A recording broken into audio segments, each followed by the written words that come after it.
கிச்சனுக்குள்ளே என்ட்ராகும்பொழுதே ஊறுகாய் ஸ்மெல் தான். அத்தை வந்து ஊறுகாய் தாளித்து வச்சுருந்தாங்க. எலுமிச்சங்காய் ஊறுகாய் ரொம்ப சூப்பராக செய்வாங்க. அதுவும் அந்த தாளித்த டைமில் கடைசியாக அந்த தாச்சியில் கொஞ்சம் ஒயிட் ரைஸ் போட்டு பிசைஞ்சு சாப்பிட்டோம் அப்படின்னா செம்மையாக இருக்கும். டின்னருக்கு லாஸ்ட் வீக் வாங்கின ஒரு பெரிய சவுச்சோ ஒன்று இருந்துச்சு. அந்த ஒரு சவுச்சோ வச்சு 2 டிஷ் வந்து ரெடி பண்ணியிருந்தேன். குழந்தைங்களுக்கு கொஞ்சமாக கூட்டு மாதிரி ரெடி பண்ணிவிட்டு எங்களுக்கு வந்து அதை வச்சு பொரியல் வந்து பண்ணியிருந்தேன். பாசிப்பருப்பு கூட தக்காளி, வெங்காயம், பூண்டு, அப்புறம் மஞ்சத்தூள், உப்பு, சவுச்சோலாம் போட்டு ஒரு 2 விசிலுக்கு குக்கரில் வேக வச்சு எடுத்துட்டு சாம்பாருக்கு தாளிக்கிற மாதிரி தாளிப்பு ரெடி பண்ணி அவங்களுக்கு கூட்டு வந்து ரெடி பண்ணியாச்சு.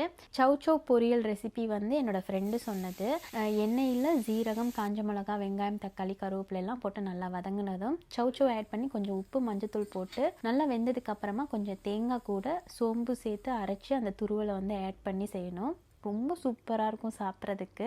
நேற்று ஒரு ஃபுல் வாட்டர்மெலன் வாங்கிட்டு சாப்பிட்டது போக மீதம் பாதி இருந்தது. ஸோ அதையுமே இன்றைக்கி சாப்பிட்டு முடிச்சாச்சு.